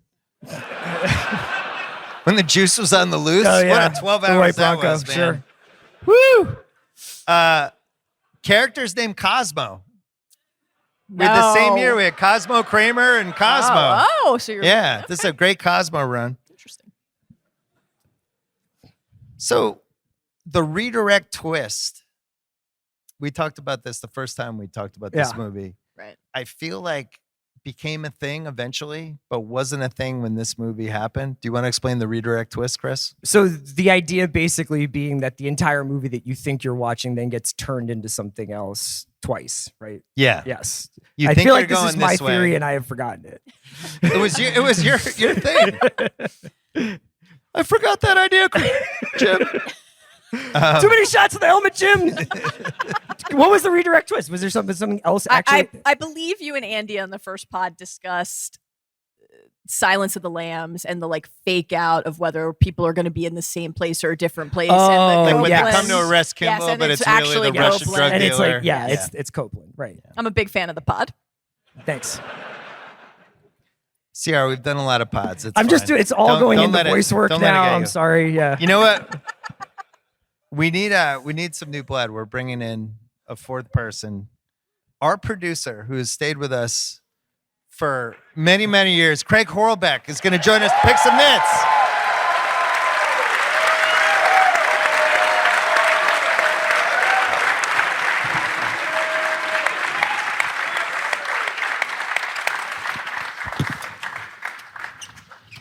Oh, he's got to move stuff around. Didn't really plan for me, I guess. Yeah. Jeez. I didn't realize we had to move some furniture. Tough luck, Jim. Well, now you get somebody under 30's takes. Messing up the G, Jim. Yeah. Are you older than this movie, Craig? I was born in 94, so. Wow. But you love this movie. Yeah, I love this movie. I think it's the #1 dad movie of all time. I think, and I can't wait to be a dad and watch this again because I'll like it even more. When I told my dad that we were doing this movie, he was like Chris Combs. He was like, oh, what a movie. He's running, Mike. They're trying to catch him. All right, we're going to pick some nits. Craig, you go first. What's your first nit? Who hires a one-armed security guard? For a massive pharmaceutical company that, how many billions of dollars in profit did they make? They hire a one-armed, he's the guy handling the top brass at the company. Also, why is he like vacationing with them? He's like in Bermuda shorts fishing. Shouldn't he be working? Yeah. Team building, corporate retreat. I had a lot of questions about the fishing trip. Yeah. They were like, oh man, Sykes wants to come. What do we say? No, he runs security for the whole company. We got to bring him. Real fringe Fuck, guy. I hate that guy. Yeah. Chain smokes. With the one arm. Fuck. All right, bring him. So. Oh, he does have the hook. That would be amazing. Wow. No need, I got it. So, Chris, you want to go? We'll just go in order. We'll do a circle. Yeah, I would just, if I was Kimball and I was walking down that hall and the cop read back my stats to me, it was just like 6'2", brown hair, brown eyes, and I was like, oh God, that's me without the beard. I immediately am like shaving my head, Yes. getting nerd Thank glasses, maybe Thank like, you. and then like, another thing that really breaks his way in this movie is that everybody whose clothes he steals like fit pretty well. No. Yeah. Like No. he only robs 6'1", 180 guys. No. No, I disagree. I think the like cable knit Cardigans. I know that you Manning like the way he cardigan. looks. No. It's like it's hanging too loosely on his perfectly chiseled frame. It's very modern. It would play right now. That's why it's so wonderful at the end when it's not a very practical outfit for the work he has to do, but he puts on a tight fitting button down, a tie, and a tweed blazer. That is a notable movie contrast. trope. Everything always fits our lead character. Like even in Shawshank, Tim Robbins is like 6'5". Just slides into the Warden suit. Yeah. That's just Baggy issue. outfit. Baggy outfit. No It'd be problem. amazing Point, if he put on like a shirt and it was like a baby tee on him. He was like, oh. right. But like, pretty cool. cut your hair while you're cutting the beard, like buzz Yeah. cut. No, he's like, I look too good. The fact, I mean, he does look great, but the fact that he goes from the big hair dye move is to go from brown hair to black hair. I know. Yeah. Like, how about some turquoise? It's like literally Some pink? just for men Harrison Ford color that he's using. Like, wild. What do you got, Mal? I'll stick with fashion since Chris went there. I don't frequent the gala scene, so forgive me if this is ignorant, but like canonically established as the Children's Research Aid Foundation fundraiser at the beginning of the movie, the whole thing is a runway show for swimsuits. It's a bunch of women in like tight gold and leopard bikinis. Did you guys notice this? I was like, is that what the event would be? For the Children's Research Aid Foundation? Really? what do you think Chuck Nichols' like stage patter was about all of the bathing suit drama going on stage? So I have Kimball was a doctor and he's supposedly a smart guy, I would assume. Yeah. Why not ask for a lawyer as soon as it becomes clear This is terrible. 2 Yeah. seconds in that, oh, maybe they think I killed my wife? I'm just like, I'm not saying anything else. I need a lawyer. He's just answering questions like he's on like Late Night with Jimmy Kimmel or something. And then within 2 minutes, you have the guy outside the window go, book him. That's it. Yeah. OJ was on the loose for a week. His blood was everywhere. He had no alibi. And so, Third OJ mention yeah. of the event. Well, he was another 90s fugitive. Craig, what's your next one? Down in the sewer, in the underground, Kimball's pointing the gun at Gerard, and there's just water falling directly on the gun for like 20 seconds. Yeah. And it's like, move to the left or the right. Like, If you're even thinking about shooting that gun, maybe don't have water pour on it for 20 straight seconds. Maybe that just proves he was never going to shoot him. You know what I mean? He was just like, it was just a gesture. What do you got, Sierra? I think I have to ask about whether or not Charles was like, basically like, this is more of an unanswerable question, but I really want to know what Charles's whole speech was. And it's a nitpick of the movie that we didn't get his like any of like his like weird jokes at the beginning where he's like, maybe this didn't translate because I am Dutch, but you know. So that was always a bummer for me that we didn't get to see it. Mal? Can we finally talk a little bit more about Walter, the defense attorney, for a moment here and pick a nits? Okay. It's time. You will hear a voice from the grave. The voice of Helen Kimball identifying her killer, her husband, Richard Kimball. Where is Walter at this crucial moment to step up and say, objection, Your Honor, Helen Kimball has quite literally had her skull bashed in. This cannot be the testimony that indicts my client. She is hemorrhaging to her death. And maybe just asking for her husband as she's passing on. What is this guy doing? What is Walter doing? Terrible. It's shocking.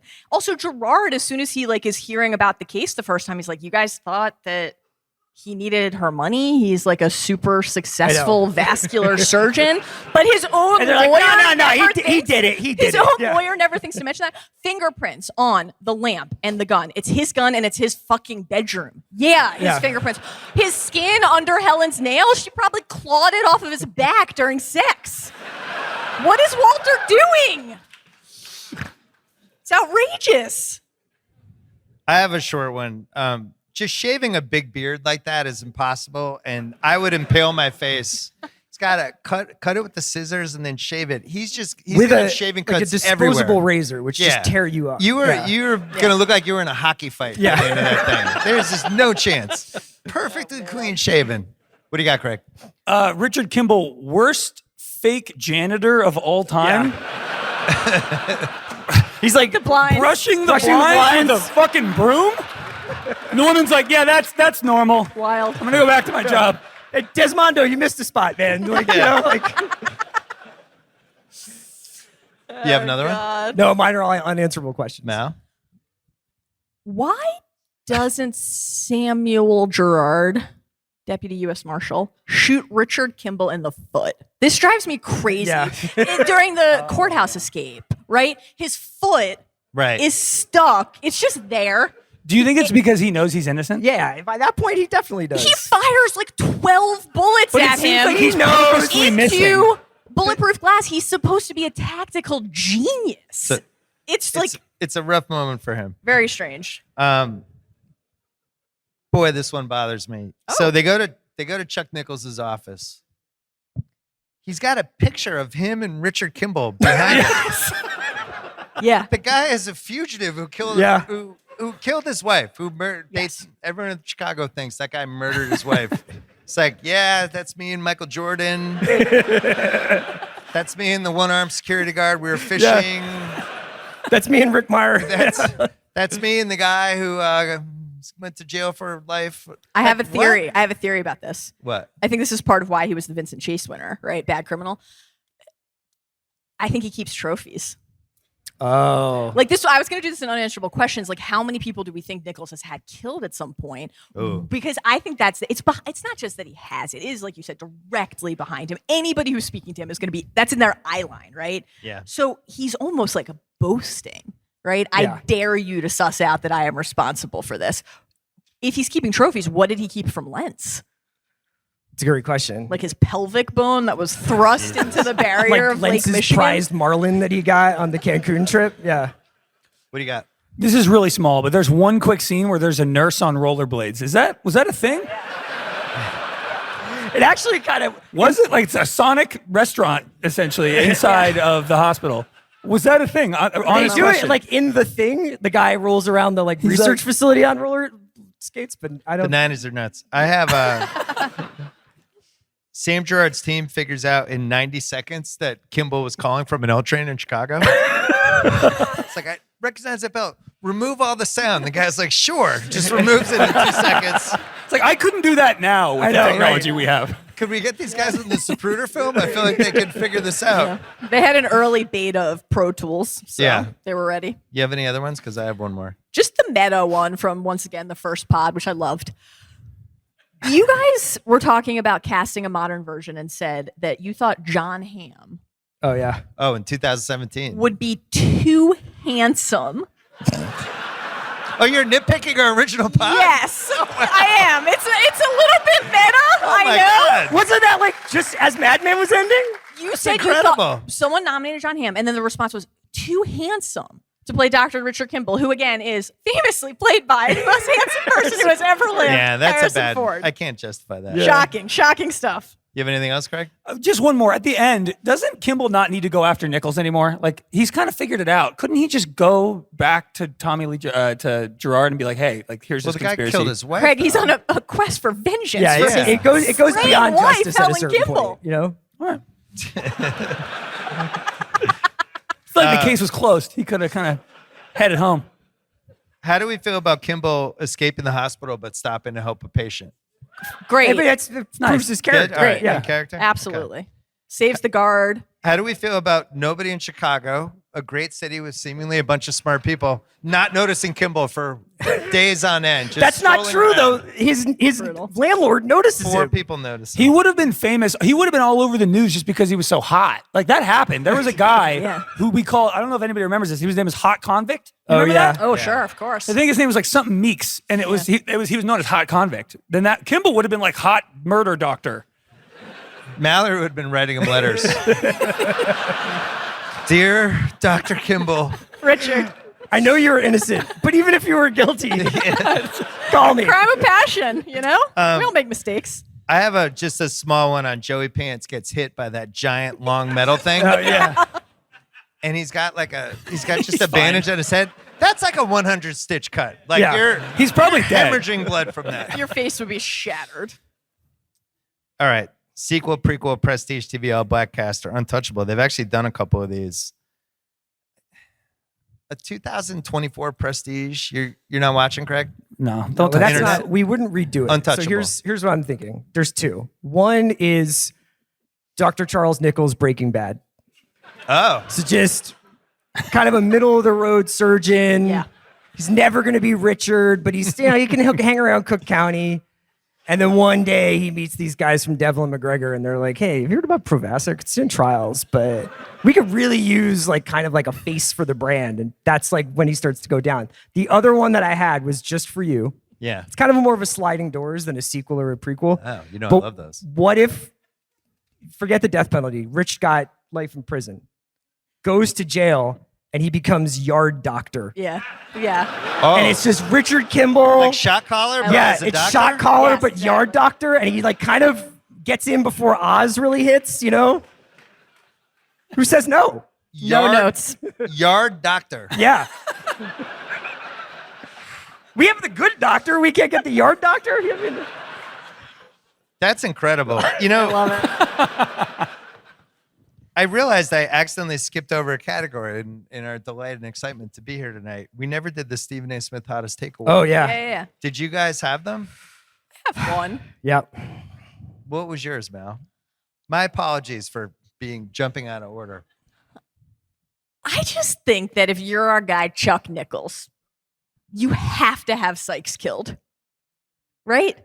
Like, you've got to close that loop. The moment Kimball escapes, you just Yeah. take him out that night. Immediately. Yeah. Immediately. You can't leave that I don't loop think that's a hot take. open. I think that's a smart take. Well, he's the Vincent Chase winner for a reason. Like, how hard is it to poison Sykes? Or like, I don't know, some sort of boating accident on one of these corporate Yeah. retreats? Hey, we're fishing again this week, Sykes. Coming? Yeah. Flip him into the It's like a propeller. Fredo trip. What'd you have, CR? I just think if you're rich and it's going poorly in the interview room, and I know that this doesn't really work because you've already introduced the idea, but as it's coming out of your mouth, aren't you like, God, this one-armed man thing sounds exactly like what someone who killed their wife would say? Do you maybe wish you could just get like a back 30 seconds button to be like, like let me like, don't even say the one arm part. If they were just like, yeah, there's this other guy tall, dark, handsome. Yeah. Seemed to be favoring his left, but I'm not gonna, But I don't really remember. Yeah. yeah. Kind of the Jamal Crawford of guy killers, Do you have a hottest take, Chris? No, I didn't prep for that. Yeah, That's sorry, I on didn't me. prep you for that one. Here's mine.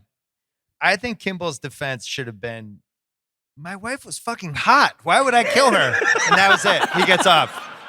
Did you see her? Here's 5 pictures. Look at this. Come on. Love this lady. Good one.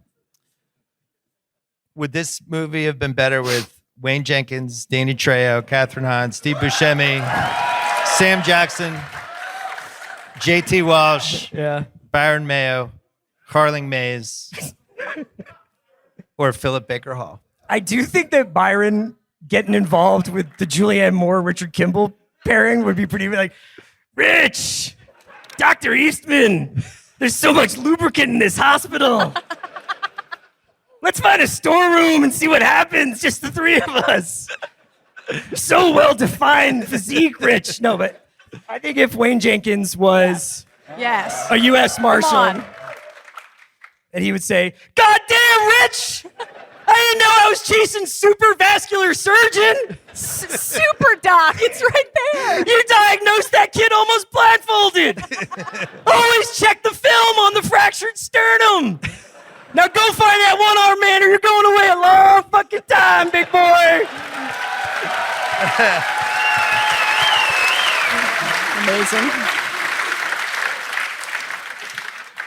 Incredible. Thanks. Harley Mays could have been good. All right, Riverboat. Carling Mays like mending him when he falls off the dam, like wait for the banana boat, big guy. Banana boat coming. Just one Oscar. Who gets it? Well, Tommy Lee Tommy. got it, so we got rid of that. All right, here we go. Probably unanswerable questions. Is the fake seizure on the prison bus the single best escape move we've ever come Yeah. up with? That guy got shot in the chest 2 seconds later. Everyone else got off. Yeah. I think he has some regrets. Would that be your move, CR? The fake seizure? Yeah.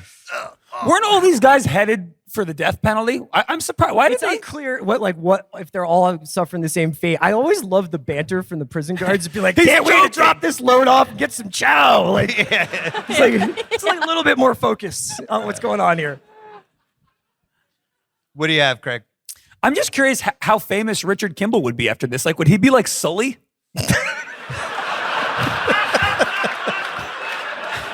Like, what an incredible feat! Like, what he pulled off. How famous would he be? my Would he be on God. talk shows?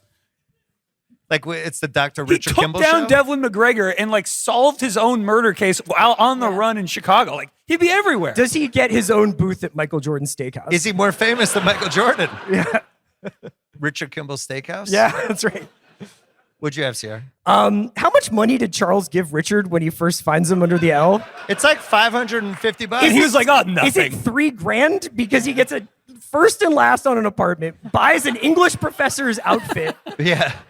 gets well with all these oranges and bananas, and then Nice fruit bowl. it's like he's set up. He's got seed money for days. I I mean, actually have a theory on that. I think Chuck won a doubles match that day. Yeah. It was $1,000 a person. They won 6-2, 6-3. he has Get lot a of few cash. income sources because there's the wallet and the comatose patient's pants that he takes. Then he gets the money from I know. Chuck. I know this is like a cashless society, but like, Yeah. how much cash is that? I mean, he's Dr. Charles Nichols, keynote speaker at the. What do you have, Mel? I've been waiting all night for this.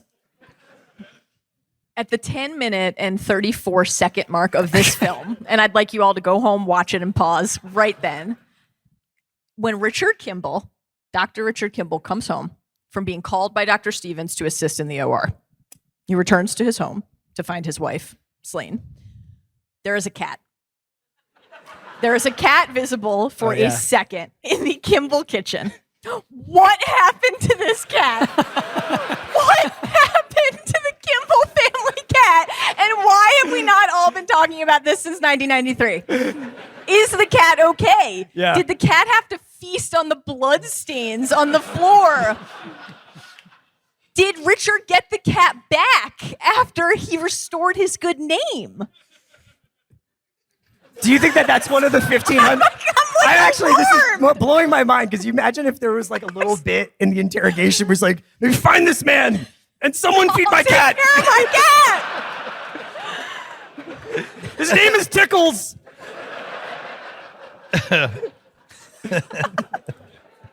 Tickles Kimball.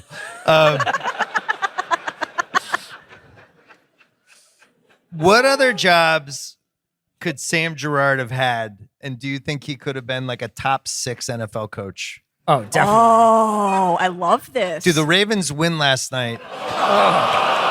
What? That's just, it's cruel and it's hurtful. Would Sam Gerard So have is he run the Todd ball Monken more than 5 in times? That? Yeah, is he Todd Monken? Yeah. Gus Edwards Could he gets been an more than offensive 3 fucking coordinator? handoffs in the AFC Championship game? Not a lot of handoffs, Jim. God.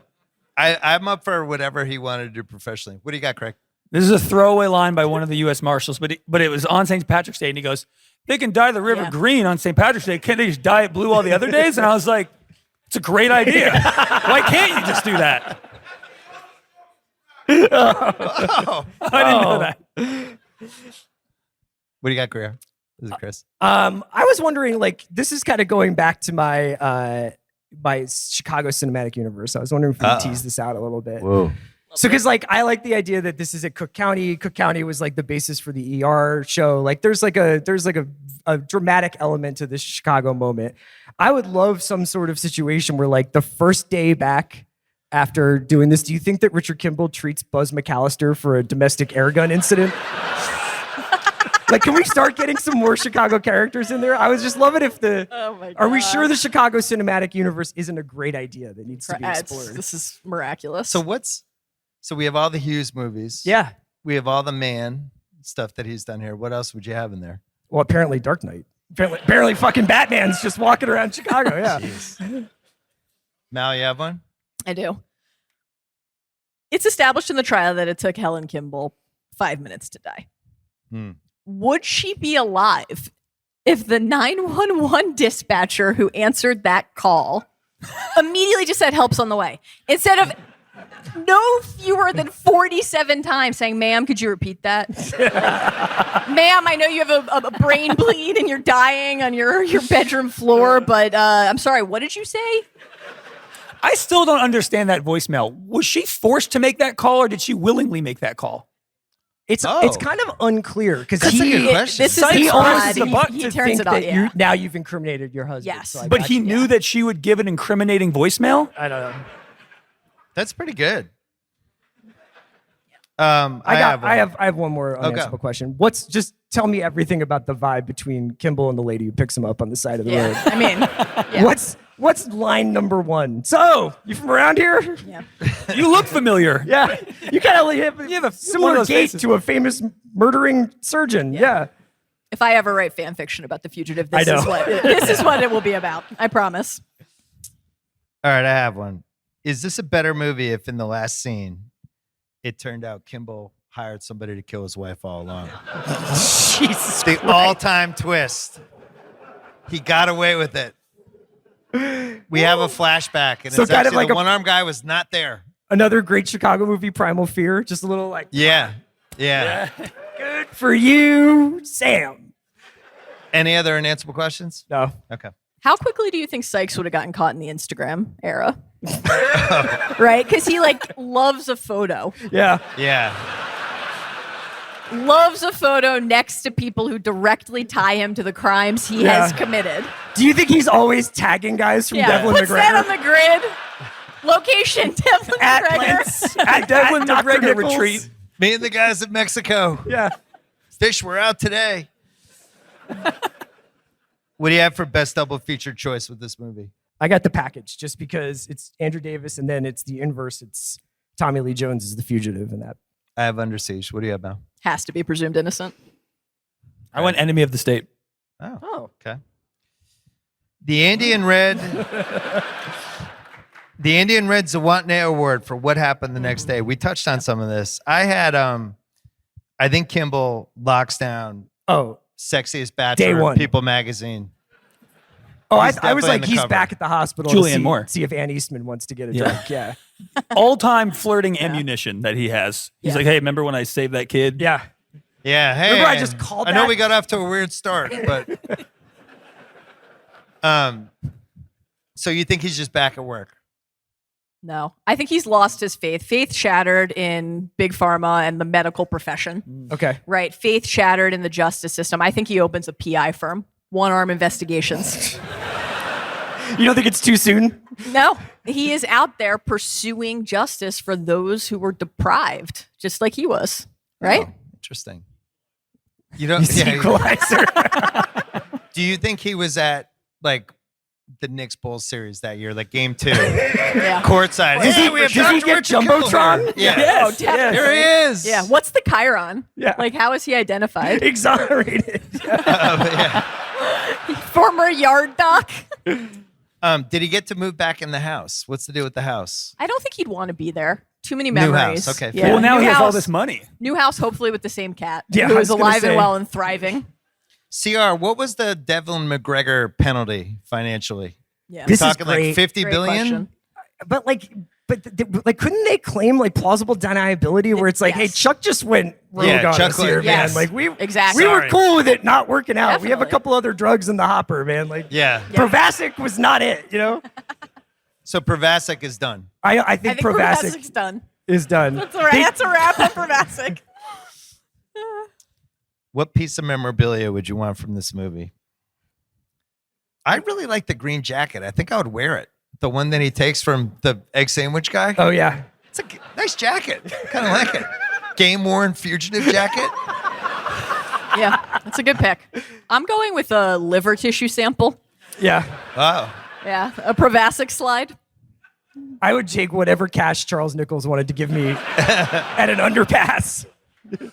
I can't believe I got this fourth. I'll take the arm. Yeah. Oh. Wow. Takes up too much room on the shelf. You know, when you're collecting merch, you have to think practically. Like you Great want Halloween costume, the Cook though. County ID card. My backup choice was the Chuck Nichols tennis pullover sweater. And the Fila tracksuit. Yeah, Yeah. just really nice. Yeah. You're not taking Noah Newman's ponytail. No, No? I think those days are past. One more category before we actually have a fight on stage. The Coach Finstock Award for Best Life Lesson, which I think is, if it looks like you may have killed your wife, get a fucking lawyer. That was No questions. Yeah.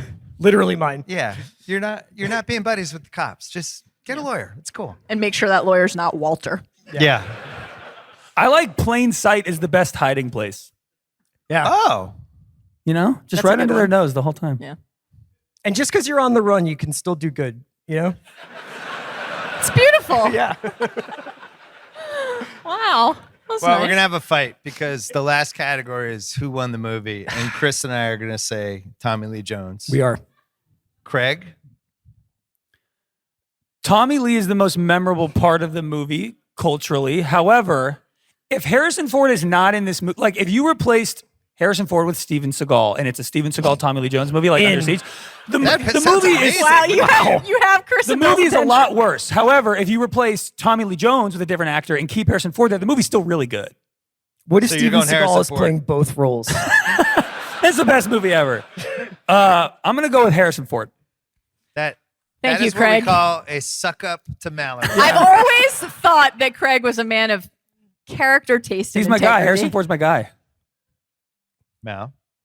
The answer has to be Harrison Ford. With love and respect to this Tommy Lee Jones performance, which I think is wonderful. Oscar winning. Conceding the point that the Academy has it out for Harrison Ford. He's only been nominated for Best Actor once for Witness. John Book, iconic, didn't win. Ridiculous. It's an outrage. You don't tell your friends about The Fugitive and describe it as a Tommy Lee Jones movie. You talk about it as a top 10 Harrison Ford movie, maybe a top 5 Harrison Ford movie, right? It's in his pantheon. It's in the pantheon of one of the most important and celebrated figures in the history of cinema. And he has to do everything in the movie. I think, and I would say this is true not only of this movie, but his career. Sincerely. Harrison Ford needs someone to say something nice about him for once. he doesn't get enough credit for the work he does in his movies. Seriously. Like, he has to pull off this intense physicality. He has to pull off this intellectually rigorous dynamism, right? He's witty. He's quick. We're like, oh my God, Mr. Coffee Donut Zinger Machine. What a genius. Guess who's always a step ahead, right? Yeah. Guess who has to lead him to the fucking truth? Dr. Richard Kimball also happens to be extremely handsome, which I'm not sure if I've mentioned. It's probably important to say that before the pod ends. He has to be believable in all of those capacities, right? As the doctor, as the society man, as the forlorn wife guy who's on another quest, as the guy who could somehow and probably be the one out of a million who survives the head first Peter Pan dive out of the dam. I'm going to start playing Oscar music soon. He wins the movie. My answer should have just been, I don't care. I don't care.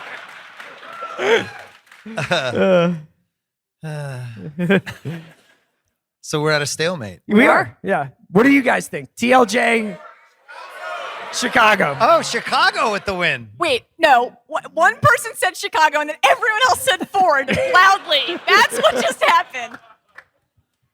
I will say, all right, to talk out your case, this was like the great athlete having the one last title season. This was like the Steph Curry 2022 title. Well, still time. For Curry? Well, yeah. You're going to make a trade away? Yeah, I think this was the last really great movie that he was in, right? Yeah, when he hits the sidewalk in Clear and Present Danger, he's like, you're like, it's going to be hard for him to get up from this one. Like, What Lies Beneath, I would not call a great movie. I thoroughly enjoy it. Shout out Blade Runner 2049. Yeah. Sure. All right. Sure. Yeah. Force All Awakens. right, we're at a great movie. stalemate. But we love being in Chicago. We love doing the Fugitive podcast with all of you. Thank you all for coming out. It's Mallory, Chris, so and much. Craig on Bill. Thank you. It was an absolute pleasure. It's really fun to do this. And we'll be running this, I think, next Monday if you want to hear yourself laugh and be horrified. Thank you, everybody. Thank you.